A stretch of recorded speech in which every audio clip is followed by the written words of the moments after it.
Footy's back. Ba-da-da, ba-ba, ba-da-da, ba-ba, ba-ba, ba-ba. This is Footy Unfilterated. I'm like Jeebus. I went down for Easter and I am resurrected. I've spent 2 days in bed, absolutely crook as a dog, and then boom, I'm back. On the other side, I rolled the stone back and just out on the other side, a bunch of Gatorades and a podcast. Anyway, on the other side of this here screen is our main man in Amsterdam, or at least southeast Melbourne. It is our one and only Essendon fan that is on the show. That is a very look. They did okay this week. It's a very low bar to clear. It's Jez. Jez, what's cracking? Hey, that bar, we cleared it. We did all right. I'm pumped. I walked out of Marvel Stadium, so I did mention on last week's pod that I was planning to go to the Melbourne and Gold Coast game. Didn't happen. The kids talked me into going to the Bulldogs and Essendon, and half-time I was ready to join Zach Merritt's wife at Gimlet, having a few wines and a bite to eat. But I walked out of there happy. I had a bit of a grin on my face and listening to all the Western Bulldogs fans muttering under their breath after they'd just beaten us by 5 goals. So I reckon it was great. And do you know what the best bit is, Jim? This week, then went to shh, my wife's in the other room. No buys. No buys. Buys. No There's none. But Jim, that's it. Buys? No buys here. No buys here. No buys here, Chop. We are going to wrap up round 4 very quickly for you, give away some weekly awards. But that's it. We've got Gather Round. It's here. One of my favourite weekends on the calendar. Not going to be there this year. A little bit sad, but I've got a good reason that I'll get into in a little bit. So we will have our Gather Round picks and previews and sort of, I don't know, I could just rank my 5 favourite bars on Hindley Street or something. It's basically, if you've got a mechanical bull, your mate Jim's going to be there. But either way, so footy is back. Let's get into it. It's footy without the bull. It's Footy Unfilterated. I can't breathe. I can't breathe. Just dust and cobwebs, dust and cobwebs. All right. What a weekend of footy that was. I love 5 days of footy, especially when I spend 2 of those days absolutely crook as a dog running to and from the luckily we're down the beach. So our little tiny bedroom in the beach actually has an ensuite, which we do not have at home. Thank effing hell we had that. I'll tell you, because your mate Jim was bouncing between the bed and the toilet like he was that bloody flubber. And basically my guts felt like they had flubber in them, which was just awesome. So I don't know. I'm the only one who copped it as well, so this is all on me. Oh, so it wasn't self-inflicted? No, it wasn't booze related. It wasn't anything. It's just like, bang, wow. Just absolutely bloody poleaxe. So, I mean, you can handle it if it's a little bit booze related, but that's just harsh. Like, I'm not going to say guts of steel when it comes to like booze related, but like there is a certain temerity that I possess that like allows me to get to a point. And years and years of practice have gotten that sort of under control. But, yeah, this was much worse. So, but I did manage to spend most of Sunday and Monday in bed watching footy and basketball, which was, you know, sick. I mean, this is the real resurrection we're all talking about this weekend. So, I guess out of all of this, we have got Gather Round coming, and there's not a giant amount of news coming out of round 4, which is good. I mean, there's a couple of little injuries here and there. Like, we're not sooking about, like, you know, blood being, you know, I think the biggest problems we've got this week are people taking speckies and coaches shoving their own players. Jez, that's really what we're doing this week? Come on, man. Like, I think this feels to me like the entire AFL media just going, I have to get on a plane to Adelaide. I don't have time to file another story, so just talk amongst yourselves for like and with Monday footy, they've got a day less to make stuff up and sensationalise. We've got like mountains out of molehills. It's the cool thing about doing a show on a Tuesday, right? Like basically we get the Monday footy, boom, we've got a day to sort of let it all settle.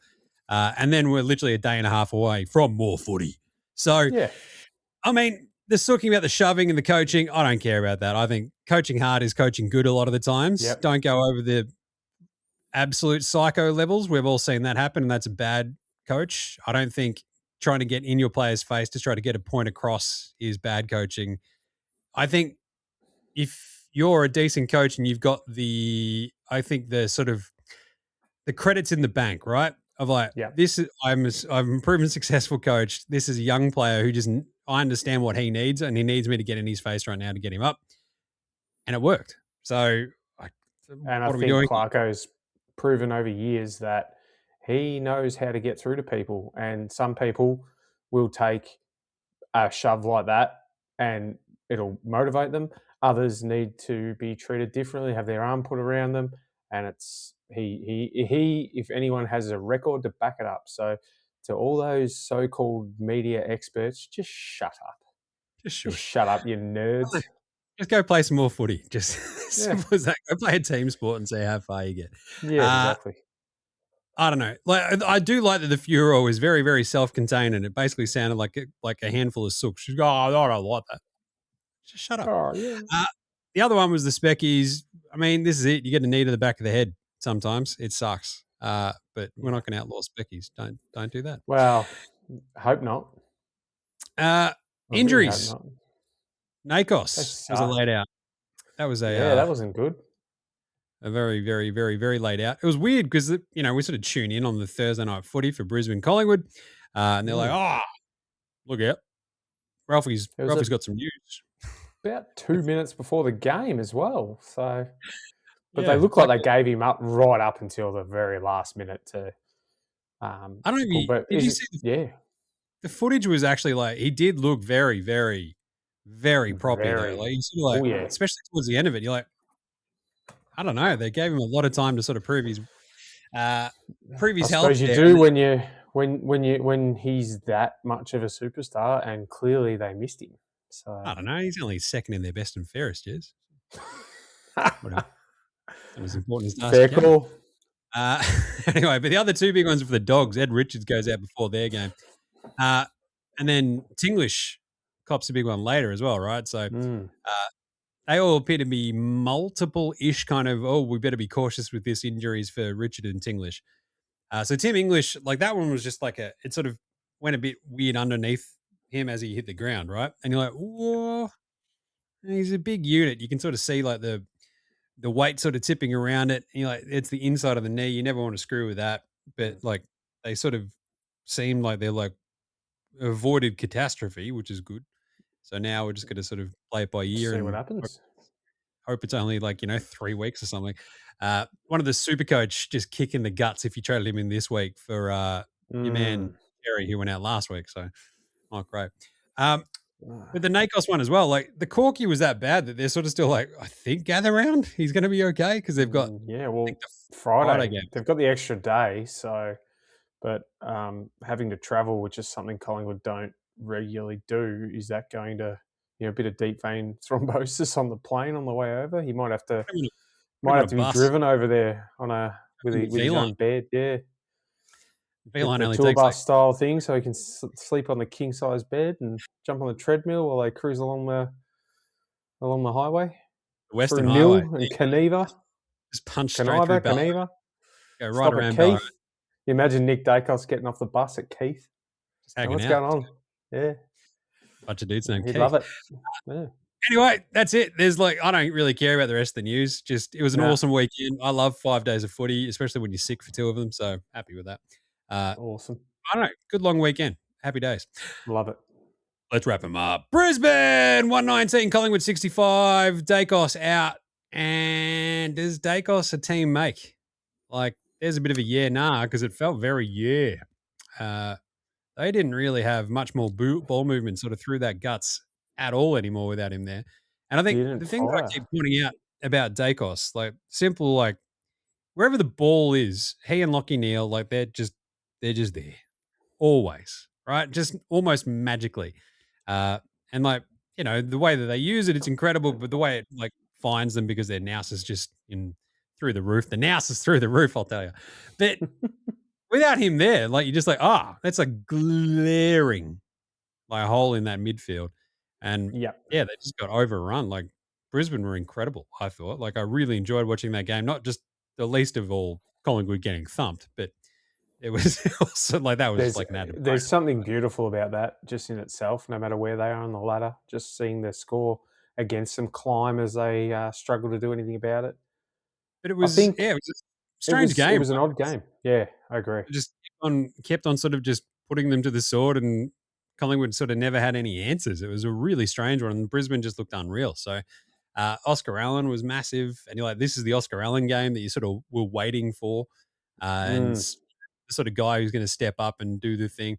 McStay had an absolute just Spud moment, which was hilarious, but also was the only dude up forward who did anything for the Pies. And like between Lohman and Logan Morris, you're just like, this is Brisbane are awesome, and like this is why you never worry about Brisbane. They've just got so many options. Like Dan Houston, I mean, that was one sort of positive, was that he had a fair bit of the ball. Even Josh Daicos, he's not the same when Nick's not out there. He struggles to have the same impact. And just looking through there, if you look at the top, probably I could almost go as high as there's Ashcroft and Houston, then there's 3 lines, Josh Daicos, 2 lines, Maynard, 2 lines Long, and then about 6 lines before you get down to Jack Crisp at 15 disposals. They just couldn't get the ball. That was the whole thing, was that Brisbane just starved on the ball. I didn't think Brisbane probably stayed between second and third gear for the bulk of the night, and then when they had to, they just went, yeah, we're much better than you. We'll just give the accelerator a little pump for 5 minutes and, keep ourselves at a comfortable distance ahead of Collingwood, and they just cruised. They did not look like being troubled all night. So, and this is like when Brisbane start 0-2, you don't get too upset or too out of whack. Correct. It's going to be fine. Yeah, we did, and we've said that the whole way along. We're not worried about Brisbane. And even with the holes in their defense, with all the injuries and everything, like Collingwood don't really have the forward line to make them pay too much, and especially at the Gabba, bang, great job by Brisbane. Not a great job was Carlton holding on to a lead, Jez. Oh, geez. 96-86. It happened again. Can you believe it? It happened again. It happened again. That's... I mean, at some point, I'm just sitting there with the squid. He's 7. And he's just having a bit of a, Dad, why can't they just win? And I'm like, that is a great question.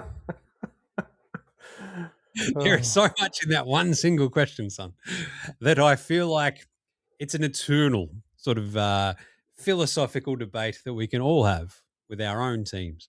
But Carlton, it's very, very simple.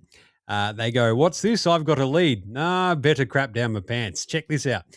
Because that was one of the biggest, most embarrassing capitulations you'll ever witness on a football field on Good Friday. That's putting an entire team up on a cross here, Jez. Like, it was brutal, right? Just nailing them right up there. 7 goals in that final quarter to 2. And it was the exact same situation as last week, where I'm like, buddy, if they can kick this 3rd goal in this 4th quarter, they're going to win the game. They never kicked the 3rd goal in the 4th quarter. They did not kick that 3rd goal. So the Sheasel goal to get them ahead was absolutely phenomenal. And then the Jai Simpkin, after Frankie Evans misses the set shot, was pretty brutal. But because, like, especially with Carlton, it's like it's right there. You can actually win the game. But they'd had all the momentum go against them in that 4th quarter anyway. And even when they'd sort of wrested control of the game back from the Roos early on, obviously it's Carlton. You're never going to be at all in any way, shape or form actually optimistic about your chances of winning the game at this point. And the Roos, they're younger, they were fitter. And it's been pointed out, I think, a fair whack in the last 4 or 5 days, that you look at the way that the Roos youth is structured and like the amount of experience all those young kids have already got. Yes, it's been getting their heads kicked in for the last 2, 3, 4 years, but there is a lot of talent there. And sometimes the talent just comes to the fore. And when you got those young legs and there's a bit of speed on the outside, all of a sudden, they just wrested control of the game away from the Blues, who were basically powerless to stop it, beyond going, oh, God, let's get the ball to the ground and hope for the best. And like there was a couple of flashes there where you're like, ooh, here we go. We might be able to, like Harry kicked a massive goal late. We're like, oh, that might be Brody Kemp had an awesome one off the ground. You're like, that might be the settler. They might do this if they kick another one up. And they never kicked another goal. So Yeah, it was not great, but basically, I think it's more about the ruse and how they'll continue doing this. They're unreal. Like they're really fun to watch. They're like I think I don't know. I've been beating a big North Melbourne drum for a few years because I just love the setup that they've Mm. got. Defensively, they're always wildly suspect, but um, Yep. I love like Paul Curtis, Suva, and even like Zerha is just like a crazy wild card. I just love that setup that they've got, and they're really entertaining to watch play Absolutely. I love watching them play. against crummy teams like the Blues. Like off they go. Yep. Cooper Trimbath, like the stolen goal, absolute dog act. I enjoyed it a lot. That was very funny. But Zane Dersma has just turned into an absolute weapon as well. Out of Yeah. like his first few games this year have been really, really good. So I don't know. This was more about the Roos being way better than the Blues than just about anything that Carlton could do. Like I don't know. The analysis is Carlton stink, Roos good. There's Yeah, well, I can't said really add much more to that because it's aside from the positive that I can, and I'm clutching at straws with this, is that at least they waited till 3/4 time instead of turning off at half time.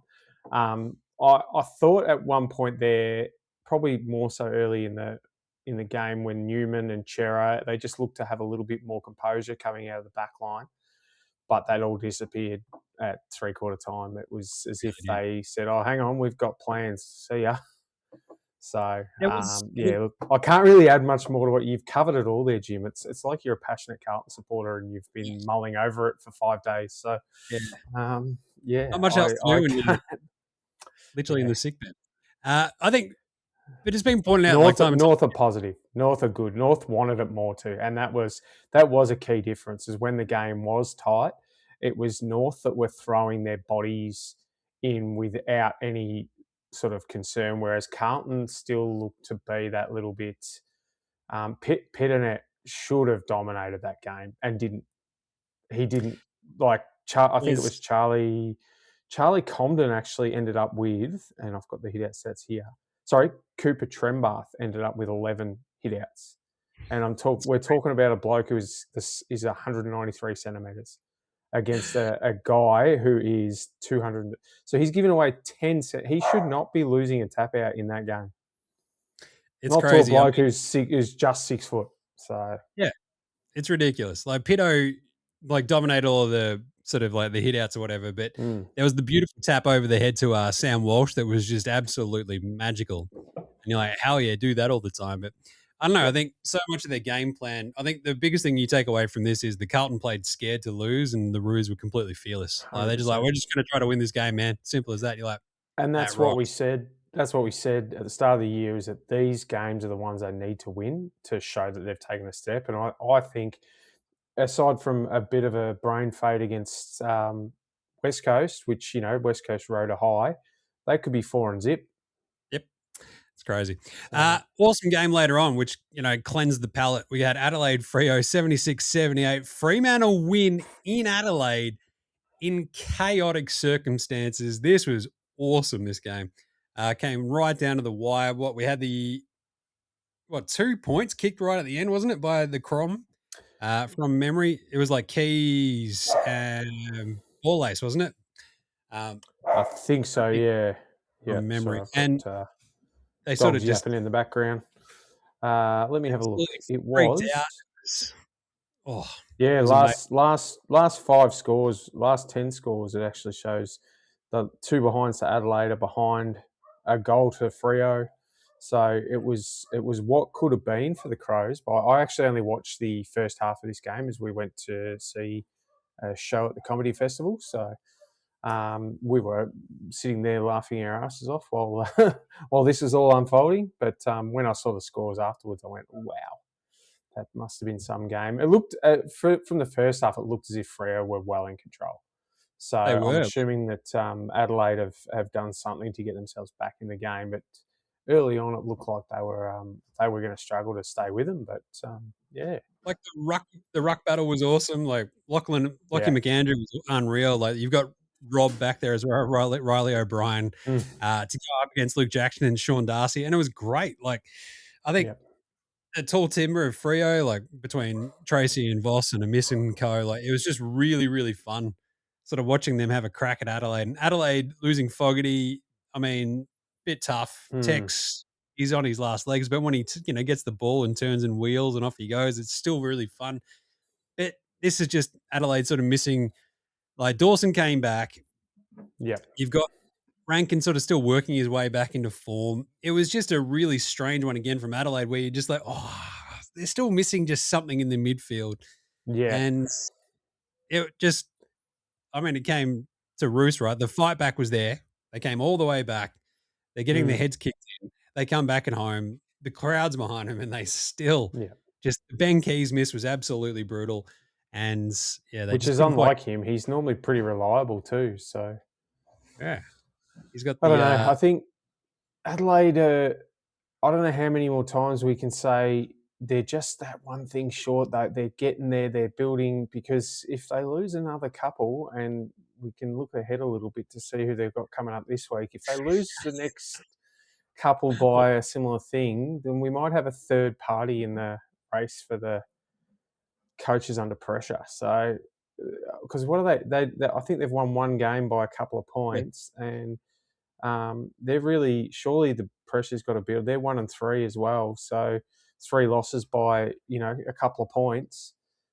I think at some point the something's got to give, and they've actually got to go, well, hang on, we actually need to do this with who we've got instead of worrying about who's coming back or who's not coming back. So. Well, the good news for the Crom is that they're playing Carlton this week. So I was going to leave that as a teaser, but okay. So they're going to be 2-3 after this week, unless they can Carlton can manage to swing something that they have to leave at half time, maybe a bomb scare or something. I don't know. I don't want to fill your head with too many ideas there, Jim. The Blues record at Adelaide Oval is like impressively horrific as well. So it's not going to happen. Like when they play the South Australian teams, I think they beat Freo and West Coast the last 2 years at Gather Round, and now they're actually going to play one of the South Australian teams there. So not great. Anyway, awesome game. That was really fun. Great job by Freo. Richmond got absolutely smashed by Port, 90-48. Not really too much to read into here beyond the sort of just running over the top of them, and you're like, Richmond is still very young. That happens. Richmond had that come down after a few good weeks of competitive output. They were just, it's what's going to happen with a list that's so young. And Port Adelaide, they weren't much better. They literally got by on the fact that they just have that many more players who are a couple of years further along in their development. And then Zach Butters, he was awesome again. But this was not a fun. I watched most of this game, and it was not fun. Kane Farrell looked good. He had a few big bombs early in the game, and then, excuse me, looked to hurt his knee, and then didn't really have much of an impact. But the game was over by then, so there wasn't much to report from this one other than yuck. Yeah, it wasn't fun. Because like Richmond, they basically hit a wall at the half, right? Like pretty much. I think they showed about 5 minutes there in the third quarter where they kicked a couple of goals in a row and they had a few good passages of play. But all in all, it was actually a pretty ordinary game. Beautiful looking MCG though on a Saturday afternoon. Got to say. Oh, how good is it? West Coast got smashed by Sydney, 163-35. Called it. Absolutely called it. Did any of my wages hit, though? Of course not. That's just, you get that on the big jobs. The Charlie Curnow 5+ was right there. He ends up with a 4, I think, from memory. 4 goals, 2. Yeah, that was a rough one. Had him laddered up to 6 from 4. So, not great. But the Eagles, it was very similar to Richmond, right? Like, it's like you sort of start feeling yourself that little bit like, hang on a minute, are we not horrible? Come on. Good team. Well, actually, in Richmond's case, it was Port, but that's not a good team. But the way that Sydney just curb stomped them was, And they tagged Harley Reid, which I thought was interesting, and he did not like it. And that's something that, and they were very vocal, the media experts, about how he's going to have to be better than that. It's like, calm your farm, fellas. He's 21. Just calm your farm. He's still a kid. So, but it is something he's going to have to learn to deal with because he's only going to get better. And some of the best players in the game didn't like getting tagged. Like I don't know if they tagged Dusty that hard. I remember there was and you may remember this, but in the early 90s when Craig Kelly from Collingwood was playing fullback and he decided to try the old pinchy thing on the game's full forwards, and he tried it on Ablett, and I think he tried it on Dunstall, and then Tony Lockett came around and you could see him not wanting to go anywhere near that, so because he knew exactly what would happen. So, but it's going to come a time where he's probably going to miss a couple of weeks for retaliating, especially if teams see that that's what's going to happen if they do tag him. Having said that, teams need someone who can do that role and be disciplined in it, because if they don't have the right person and he actually switches on and goes, you know what, I'm going to beat this tag, he'll just, once he works out how to do that, he'll be unstoppable. So, but at the moment, he's got a bit of learning to do. So it also comes down to, like, dudes like Dersmer and stuff like that just coming along with him and just being better and better and exactly better. Right. It'd be nice if Tim Kelly could do a little bit more and sort of take a little bit of the pressure off. He's washed. He got to go home on good money, so he doesn't care now as long as he's getting a paycheck. So. But yeah, this was just the Swans. Like, Heaney was incredible. Chudley Warner was absolutely amazing. Like, Sarong was pretty good. Absolutely off his head. So yeah, awesome game for the Swans. Tough one for the Weagles. Melbourne 109, Gold Coast 89. The biggest upset of the weekend. Wow. Oh, what a game this was. This was a rollicking affair, as they say. When I say they, I mean me. This was absolute, like, milkshake played out of his brain. It was absolute. It took an absolute. Was he? We had a Harley Reid hanger on Harley Reid as well, which was very fun. But the milkshake hanger was great. Cozzy was unreal. Like, the game sealer to Latrell was absolutely amazingly fun too, just because he was like perfectly Cozzy, like picket to picket. You're like, this just rocks. How good was it? Big Maxi dominated. Maxi was absolutely incredible. Put on a clinic. And the Suns, like, they're still the Suns sometimes when it comes to playing at the G. This all comes down to my often repeated, never attributed theory. The 28th parallel. So the 28th parallel, I don't know if you remember this one, Jez, but every time the Suns played below it, they would lose. If they played above it, whether it be in the Gold Coast or Northern Territory, or actually I think the 28th parallel still cut them across to like Alice Springs. I think that was still okay. They would be fine. Every time they played below it, just always going to be iffy. And here we are. We're still sort of questioning them a little bit. But the D's, like, this is the resurrection song, right? We're going to talk about Jack Steele in a second, but my Lord, so good. Surprise packet of the season so far. How good is it, though? He's been unreal. Like, I don't know, this entire team, there's like the belief that we saw them play with against the Blues last week was awesome. And I think it's just a lot comes down to new coach, new belief.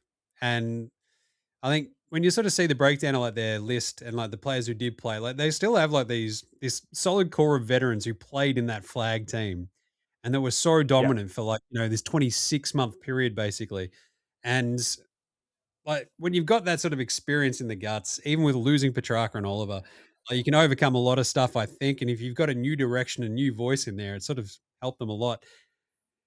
Must be nice having a new voice in there. I watched this game and then I watched it on the way to the next game we're about to speak about, and I just could not. I was switching between that and the NBL Game 5, and I couldn't take my eyes off either. It was amazing.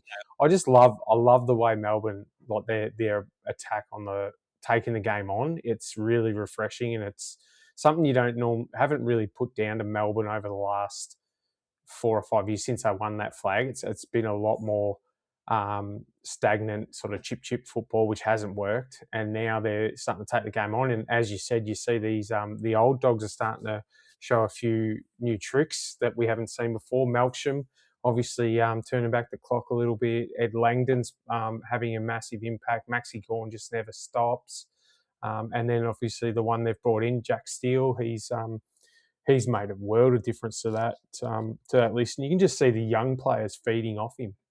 And the old boys. So it's great. I love it. Yeah. And I don't know. The one thing for the Suns, I'm like, aha, my grown adult son, Jed Walter, is here. This is good. Just need more Jed Walter in my life. But yeah, I don't know. It did feel like this is the kick in the guts, and this is literally what Hardwick said after it, right? Yeah. That sometimes you have games where they just kick you in the nuts, and you need it, and it's exactly what they needed. So Yeah. fingers crossed the Suns don't lose again the rest of the season. Then we had your mob, Essendon, 65. They won the last three quarters, Jez, against the Western Bulldogs, who still won the game, unfortunately, 99, because they were very good. The You get queue that in the on rack, big jobs. absolutely the queue in the rack game from the Dogs. They went, quick game's a good game, boys. We've already won this one, so pack her up. Down tools, off they go. This was very funny to watch because I'm like, again, very, very, very ill at this point of the weekend, just sort of on my side, iPad there in front of me, just watching this. I'm like, I just couldn't take my eyes away from it because Essendon just sort of wouldn't go away. And at one point, you're like, wait a minute, they've kicked 5 straight goals. I think something's happening here. What's going on? And then the Dogs sort of just wrested control a little bit back and they were fine. But I don't know, you were there. Tell us all about it. Yeah, well, I had the benefit of not having to listen to the commentary, which is great. I didn't realise we won the last 3 quarters. I definitely knew we won the 2. But halftime, I probably felt like you were feeling sick. I was like, oh, why did I waste my money? I need to tell my kids no. But to be honest, I was just laughing because I'm like, I knew this was going to happen. And my son was there and he said, yeah, we knew this was going to happen, Dad. Whatever, it doesn't matter. So, okay, mate, we'll just enjoy it. And then as we sort of came out, you could see, and I was actually pointing out to him about how pathetic their defensive efforts were compared to the Bulldog, so I was getting right stuck into them. And then you could just see there was a change. Now, whether it was this so-called spray that Brad Scott had at halftime, whatever, I don't think so. I think that something has changed there and someone, or maybe it was, and they've just decided to actually try. That's all I could see was that they were running instead of walking. They were close to the decision-making was just not shit as it has been. They were moving the ball quickly, which is what they need to do, getting it in quickly. The couple of young fellas had a bit of an impact on the game. Tom Edwards in his first game back from an ACL, he kicked a couple of goals and looked like he probably could have kicked 4 or 5 in the second half. Jacob Farrow, absolute gun. He is going to be a star for us for a long time. Very, very happy with him, but I'll talk about him a bit later. Archie Roberts was everywhere again, 37 touches. So a lot of positives come out of the second half. I don't buy for a minute that we won that second half. They basically, as you said, queue in the rack. They had a couple of injuries and probably thought, okay, boys, we've got this. Let's just do the bare minimum, get through without any further damage, and we'll, go back to headquarters and reassess before we go out again. So I'm not in that as much as I was quite amused with the fans. Their fans certainly didn't see it that way at the ground. They were there was a young girl behind us who I haven't heard those kind of words out of a girl that age for a long, long time. So she was not happy with the Dogs at all, and she was not afraid to let people know about it. So, which sounded quite amusing, the words she was saying coming from their tiny little body and this squeaky little voice. But it was, I was having a good chuckle to myself. So I enjoyed the second half, Jim, even if it was. And unlike Carlton, we actually turned up at halftime and played. So I've got to have a bit of a smile and that warms my heart a little bit. I like it. If we combine the two teams, we'd still get our heads kicked in. However, I think you won the last 3 quarters, I think 56-55 overall. I'll take it. I'll take it. It's not bad. It was awesome. And then we finish off the weekend with like one of the absolute classics that we've watched like ever. Like this was an absolutely unreal game of Aussie rules footy. Like just, you don't want to roll out all these superlatives and have it not backed up, and this backed it up. And like you could even 100%. like the commentators at that exact moment were trying to figure out like, have I seen a better game? Like have I? What am I talking? Oh God, have we had a better Hawthorn Geelong Easter Monday game? Like this is absolutely up in the air and absolute belters for Hawthorn Geelong over the years. There's so many Hawthorn Geelong games you could pick from over the years, right back to 89. And if you talk to the old school Hawthorn fans, I'll tell you there was a better game during the year that year between Hawthorn and Geelong that Geelong actually won. So I think there's something about Hawthorn and Geelong where it's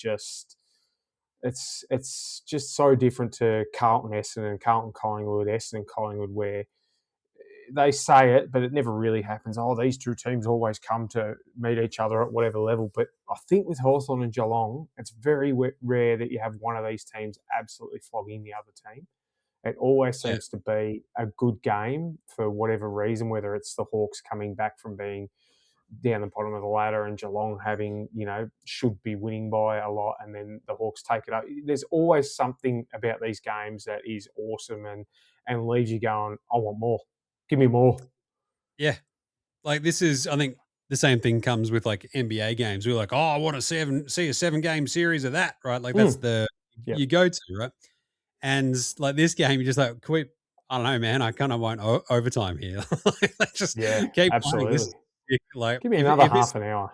If this ends up at in a tie, like this is gonna suck, and I don't really want that to happen. So, it was a classic. The back and forth as it sort of came down, this sheer just like, I don't know, the terror that must grip you at some of these points, and like the way that they sort of stood strong, like the Sicily mark that just sort of like rebounded back and like threw it back into offense. It was awesome.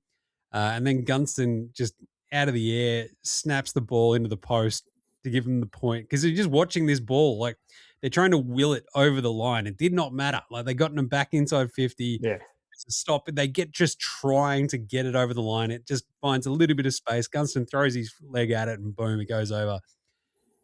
Absolute chaos. Like it was awesome as this sort of all unfolds. And like the Shannon Neal goal might get lost in all of this because it was an absolute it was unreal. Ripper. He was massive. Like, he was so good for them. He was exactly what they needed. There was a lot of carry on pre-game about Tom Hawkins and how he used to do this and that and whatever it was. And if ever there was a day where he needed to say, hang on, it's my team now, that was the one. Unfortunately, didn't get him across the line. But, geez, he was good. Bailey Smith popped up and was everywhere again. The Wizard, just... Amazing. You can't help but love him. Like, you shouldn't like a grown man being nicknamed himself the Wizard, but he's just so good to watch. He's not too over the top with his arrogance like some of the other players, but he's very confident and loves to enjoy himself. So I'm a big fan of the Wizard. Chol was had a good goal towards the end there. So they've just got so many of these X Factor type players, don't they, Hawthorn? They're so good to watch when they're on, and you never know what's going to happen. It's great. Yeah, you never know what's going to happen with Marbior because he missed two absolutely. But that's the Marbior Chol experience. Yeah, the Wizard, I agree. Like, I love the Wiz. Good on him. But I still get antsy about him being the Wizard. I'm like, for me, that's always just going to be Jeff Farmer. Like, what are we doing? Right? Yeah, like, just true. Like, I can't just hand over the nickname again. It just doesn't work like that. You could see a TV ad possibility here with the sorting hat of works for all the Potter nerds out there. So the handover just of the Wizard nickname, but like Ollie Henry, Shannon Neal, Jezza Cameron was a bit MIA, and like they actually brought it up on the broadcast, and I'd thought it a few minutes before, and I'm like, has Sean Manor done anything? Well, I've been watching this game. He did nothing all game, seemingly, which breaks my heart. He actually came out and said that he's never played a worse game of football in his life, and that was from the man himself. But the other one who was clutch was Mitch Lewis. Yep, with that big goal mark at the end there to get them level. That was awesome. So some big moments on a big day. So it was great. Like Ginnivan was like played a couple of had a couple of big moments. Played a really interesting role sort of when he dropped back here and there, just sort of like, oh, hang on a second, he's going to intercept Mark. What's happening here? And the Sicily just like he also would have hurt his shoulder at some point. Came back on, takes a huge intercept, just the rebound, boom, off they go. It was. The term finals-like atmosphere gets thrown around far too much by commentators trying to sound smart, but that was a finals-type game. The desperation in the it was an elimination final style of game there with the desperation in the final minutes and the way it all panned out. That was imagine seeing these guys play in a elimination final in the first week and it goes to extra time. Like that'd be the ultimate. The ultimate. A, because one of them's gone afterwards, but B, because imagine how lucky we're going to be to see that play out. What was awesome. That was unreal. 84,000 there on a Monday. It was beautiful. Like, it was love just it. Great afternoon too. Like they had a bit of rain early and then the sun come out just in time for the footy. So awesome. Love it. How good is footy? This is when we should be starting the season, this weekend, Jim. I like it. What